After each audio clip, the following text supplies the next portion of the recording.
Nafurahia gari za Chief Godlove kupokonywa, kuchukuliwa, kubebwa, Godlove kufilisika. Haya, si afadhali hata huyo Chief Godlove sasa aliwahi kuwa na hata hizo gari. Haya, tufanye ni kweli sasa zimechukuliwa. Wewe faida yako nini unavyochekelea? Unakuta mtoto wa kiume anachekelea eti mwanaume mwenzie kupokonywa gari. Si shoga wewe. Au wewe choko mwanetu. Yaani unachekelea nini? Yaani kinachokufurahisha sana kwenye anguko la mwanaume mwenzio ni kitu gani? Haya, mwanaume mwenzio angalau sasa ashai kumiliki gari la bilioni 200 na milioni 400. Sasa hivi kapokonywa hana, lakini aliwekwa nalo, ina maana anazijua njia alizozifanya mpaka akalipata.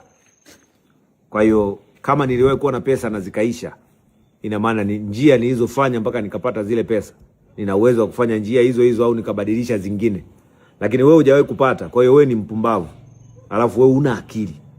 Kwa sababu uwezo ukawa hauna pesa ukatuambia una akili. Akili unazifanyaga nini? Wewe kama una pesa ni huna akili.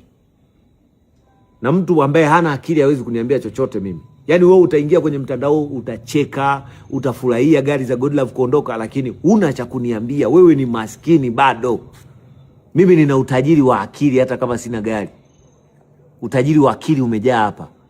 Kwa hiyo wewe endelea kufurahia kwamba Chief Godlove amesota, sijui hana hela, sijui nini. Lakini mimi nina akili, wewe una. Sasa una cha kuniambia. Afadhali kama hela nimewahi shika ninazo, kama magari nishe kumiliki na bado mengine ninayo. Si nimesema watakuja kuchukua, watume nao waje wachukue hizo gari. Kata video.